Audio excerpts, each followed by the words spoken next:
Guys, Surya in and as കറുപ്പ് ഇന്നലെ ഇറങ്ങേണ്ട സിനിമയായിരുന്നു. ഇന്നലെ അവർക്ക് പ്രൊഡക്ഷൻ്റെ കുറേ ഇഷ്യൂസൊക്കെ ഉള്ളതുകൊണ്ട് KDM കിട്ടിയില്ല.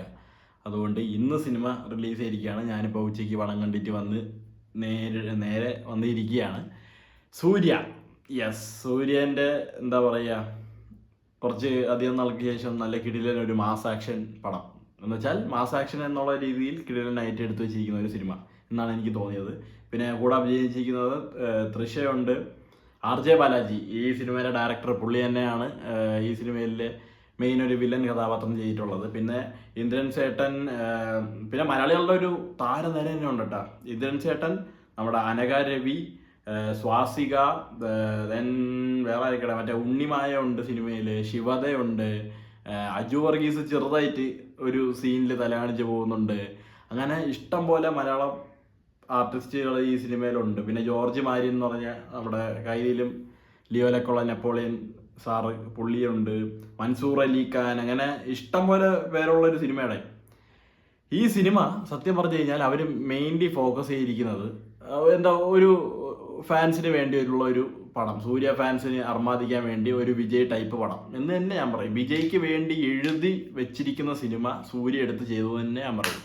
നിങ്ങൾ സിനിമ കണ്ടാൽ നിങ്ങൾക്ക് മനസ്സിലാവും. അങ്ങനത്തെ ഒരു ഒരു എന്താ പറയുക, ഒരു ഫാൻ സർവീസ് ആയിട്ടും പിന്നെ ഈ തമിഴ്നാട് റൂറലിലൊക്കെ ഉള്ള എന്താ പറയുക, ഈ കറുപ്പ് സ്വാമീനെയൊക്കെ ആരാധിക്കുന്ന കുറേവർക്കൊക്കെ വേണ്ടി ചെയ്തു വെച്ചിരിക്കുന്ന ഒരു സിനിമ. ഈ സിനിമ എന്ന് പറയുമ്പോഴത്തേക്കും മൊത്തത്തിൽ എന്താ പറയുക, ഒരു ചെറിയ രീതിയിലൊരു ഫാൻറ്റസിയും പിന്നെ ഈ ഒരു മിത്തോളജിയൊക്കെ മിക്സ് ചെയ്ത് എടുത്തിരിക്കുന്ന ഒരു സംഭവമാണ്. അപ്പോൾ സ്റ്റോറി, ലോജിക്, സ്ക്രീൻ പ്ലേ എന്നൊക്കെ പറഞ്ഞാൽ അമ്മാതി എന്താ പറയുക, കത്തിയാക്കിയാണ് എടുത്തു വെച്ചിരിക്കുന്നത്. ഭയങ്കര കത്തി സീൻസൊക്കെയാണ് നമുക്ക് കാണുമ്പോഴത്തേക്ക്. ഇപ്പോൾ സാധാരണയായിട്ട് സിനിമ കാണുന്ന അല്ലെങ്കിൽ ഏറെ പിടിച്ച് സിനിമ കാണുന്നവന്മാർക്കൊന്നും ഒരു രീതിയിലും ഉൾക്കൊള്ളാൻ പറ്റാത്ത രീതിയിലാണ് സിനിമ വണ്ണി വെച്ചിരിക്കുന്നത്. ഈ സിനിമ പക്കയായിട്ട് പോയിരുന്ന് അലമ്പാൻ പറ്റിയിട്ടുള്ള പിള്ളേർ സെറ്റിനുള്ള സിനിമയാണ്. ഞാൻ പോയപ്പോഴത്തേക്കും വനിതാ സ്ക്രീൻ 1 അവിടെയാണ് കണ്ടത്. അവിടെ ആണെങ്കിൽ ടോട്ടലി പാക്ഡ് ആയിരുന്നു ഓഡിയൻസ്. അതിനുള്ള ഓളവും ബഹളവും കാര്യങ്ങളെല്ലാം ഉണ്ടായിരുന്നു.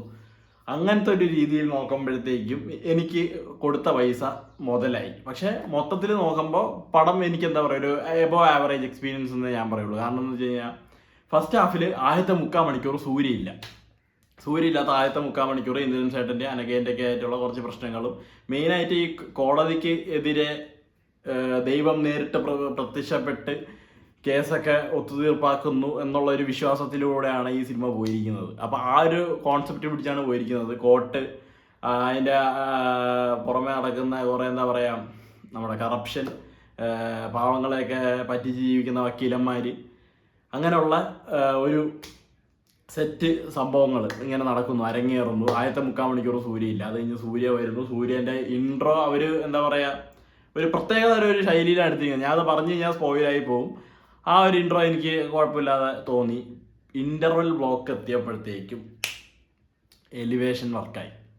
അത് പക്കയായിട്ട് നമുക്ക് അത്രയും നേരം നമ്മളെ ഉള്ളിലിട്ട് ഇങ്ങനെ ആക്കി അവനിട്ട് ഒരെണ്ണം കൊടുക്കടാന്നിങ്ങനെ തോന്നിച്ച് വന്ന് നമ്മളിങ്ങനെ ഇരിക്കുകയാണ്. ഒന്ന് കിട്ടിക്കഴിഞ്ഞാൽ പിടിച്ച് ഇടിക്കണം അവനെന്ന് പറഞ്ഞ് നമ്മൾ ഇരിക്കുന്നതിനടുത്ത് പക്കയായിട്ട് ഒരു കിടിലം ഫൈറ്റും കൊറിയോഗ്രാഫി ചെയ്ത് ഇൻ്റർവെൽ ബ്ലോക്ക് പെടച്ചു. ആൻഡ് സെക്കൻഡ് ഹാഫിലേക്ക് വന്നപ്പോഴത്തേക്ക് 2 കിടിലൻ റെഫറൻസ് ഉണ്ടായിരുന്നു. അതെനിക്ക് പേഴ്സണലി ശരിക്കും വർക്കായി. അത് ഞാൻ എണിച്ചെന്ന് കൈയടിച്ചത്. ക്ലൈമാക്സിൽ ഒരു സാധനമുണ്ട്. ഞാൻ സൂര്യൻ്റെ വലിയൊരു ഫാൻ തന്നെയാണ്. വിജയാണ് നമ്മുടെ ഉള്ളിലുള്ളതെങ്കിലും സൂര്യനെ എനിക്ക് ഭയങ്കര ഇഷ്ടമാണ്. സൂര്യനെ ഞാൻ കണ്ട് കൈയടിച്ചും വിസിലടിച്ചും നടന്നിരുന്ന കുറേ സിനിമകളുണ്ട്. ആ ഒരു ലെവലിൽ ഒരു സംഭവം ക്ലൈമാക്സിൽ പിടച്ചിട്ടുണ്ടല്ലേ. ആ സീൻ ആര് സ്പോയിൽ ചെയ്തത് കാണുന്നവർ കാണട്ടണേ. നിങ്ങൾ ചുമ്മാ സ്പോയിൽ ചെയ്ത് കളയരുത്. എനിക്കൊരു എക്സ്പെക്റ്റേഷനോ ഒരു പ്രതീക്ഷയോ അല്ലെങ്കിൽ വേറെ ഒരു ഹോപ്പോ കാര്യങ്ങളോ ഒന്നും ഇല്ലാതെ ഞാൻ സിനിമയ്ക്ക് പോയത് കൊണ്ട് ആ ഒരു സാധനം എനിക്ക് കിക്കായി. അത് കിട്ടി. പിന്നെ സായി അഭയങ്കർ മച്ചാൻ പണി വെച്ചിട്ടുണ്ട്. മ്യൂസിക് അടിച്ച് പൊളിച്ച് വെച്ചിട്ടുണ്ട്. കുറേ കിണ്ണം കാച്ചി സാധനങ്ങൾ സെറ്റ് ചെയ്ത് കലക്കി വെച്ചിട്ടുണ്ട്. വേറെ ലെവലടെ. പുള്ളിയാണ് അടുത്ത അനിരുദ്ധല്ല, മോളിൽ പോകുമെന്ന് എനിക്ക് തോന്നുന്നു. സിനിമാറ്റോഗ്രാഫി ബൈ കിരൺ കൗശിക്കും GK വിഷ്ണു. പിന്നെ എഡിറ്റർ ബൈ R കലൈവനൻ എന്നായിരിക്കും. Production designer Arun Venjaramoodu, costume designer Perumal Selvam, sound department ഒക്കെ ഇഷ്ടം പോലെ ഉണ്ട്. സ്റ്റണ്ട് അൻപരിവും വിക്രം മോറും ഇവരാണ് സ്റ്റണ്ട് ചെയ്തിരിക്കുന്നത്. കിഡിലൻ. സിനിമാറ്റോഗ്രാഫി ഞാൻ പറഞ്ഞു. സിനിമാറ്റോഗ്രാഫി, ഇതിൻ്റെ ഒരു കളർ ടോൺ കൊടുത്തിരിക്കുന്നത്, എഡിറ്റിംഗ്, അതൊക്കെ പീക്ക്. കിഡിലൻ ടെക്നിക്കൽ ബാക്ക്ഗ്രൗണ്ടാണ് ഈ സിനിമയ്ക്ക് അവർ കൊടുത്തിട്ടുള്ളത്. അത് എന്താ പറയുക, ഭയങ്കര ഡാർക്കിഷ് അല്ലെങ്കിൽ ആ ഒരു ടോണിനെ എങ്ങനെയാണ് എക്സ്പ്ലെയിൻ ചെയ്യാൻ എനിക്ക് അത്രയും അറിയില്ല. പക്ഷെ നല്ല രസമായിരുന്നു നമുക്ക് ഒരു ലേസർ പ്രൊജക്ഷനിലൊക്കെ ഇങ്ങനെ ഇത് കണ്ടുകൊണ്ടിരിക്കാനായിട്ട്. നല്ല കളറും നല്ല എൻഹാൻസ്മെൻറ്റും. സൂര്യ വന്നിറങ്ങുമ്പോൾ ഉള്ളൊരു സാധനം ട്രൈ. പുള്ളി വക്കീലിൻ്റെ വേഷത്തിൽ വരുമ്പോഴും ആ ഒരു ഫൈറ്റ് സീക്വൻസ് അതായിരുന്നു പീക്ക്. ഇൻ്റർവെൽ ബ്ലോക്കിലെ ഫൈറ്റ് സീക്വൻസും ക്ലൈമാക്സിലുള്ള ഒരു സാധനവും പിന്നെ ഇടയ്ക്ക് വരുന്ന ഒരു റെഫറൻസും, ഇതാണ് പടം. അപ്പോൾ അതാണ് ഞാൻ പറയുന്നത്. കഥയോ കഥാപാത്രങ്ങളെയോ ഒന്നും നിങ്ങൾ എന്താ പറയുക ജഡ്ജ് ചെയ്യരുത്. കഥയ്ക്കൊരു പ്രാധാന്യവും ഇല്ല, കഥയില്ല, അല്ലെങ്കിൽ എന്താ പറയുക ലോജിക്കില്ല. ഈ ഭയങ്കര എന്താ പറയുക അങ്ങനത്തെ ഒരു പക്ക തമിഴ് പടം. പണ്ടത്തെ കാലത്തൊക്കെ നമ്മൾ കാണുന്നൊക്കെ പോലെയുള്ള പക്ക ഒരു പഴയ വിജയ് പടങ്ങളൊക്കെ ഇല്ലേ, നമ്മൾ ചുമ്മാ അടിച്ചു പൊളിക്കാൻ വേണ്ടി പോകണം, അതേപോലത്തെ വിജയ്ക്ക് വേണ്ടി എഴുതിയാണ്. വിജയ്ക്ക് വേണ്ടി എഴുതി ഒപ്പിട്ട് കൊടുത്ത സാധനമാണ് സൂര്യ ചെയ്തു. നൈസായിരുന്നു. പിന്നെ ആ ഗോഡ് മോഡ് എന്നുള്ള പാട്ട് കണ്ടു കഴിഞ്ഞാൽ നമുക്ക് മനസ്സിലാവും മെർസലിൻ്റെ അതേ ലുക്ക് തന്നെ സൂര്യക്ക് കൊടുത്തിട്ടുണ്ട്. എനിക്ക് വേറെ പ്രശ്നമൊന്നുമില്ല, നൈസായിരുന്നു എന്ന് പറയാണ്. സോ ദാറ്റ്സ് ഓൾ വിത്ത് കറുപ്പ്. എൻ്റെ അടുത്ത് ചോദിക്കുകയാണെങ്കിൽ കുഴപ്പമില്ല. ഇങ്ങനത്തെ സിനിമകളൊക്കെ ഇഷ്ടപ്പെടുന്നവരുണ്ടെങ്കിൽ, അടിച്ചു പൊളിക്കാൻ വൈബായിട്ട് കുറച്ച് പിള്ളേർ സെറ്റൊക്കെ ആയിട്ട് പോവുകയാണെങ്കിൽ നിങ്ങൾക്ക് ഇഷ്ടപ്പെടും. അല്ലാത്ത പക്ഷം നീ ഒന്നും തിരിഞ്ഞു നോക്കുപോലുമില്ല. ക്ലൈമാക്സ് ഒക്കെ കാണുമ്പോഴത്തേക്കും ചിലപ്പോൾ ഇറങ്ങി ഓടിയെന്ന് വരും.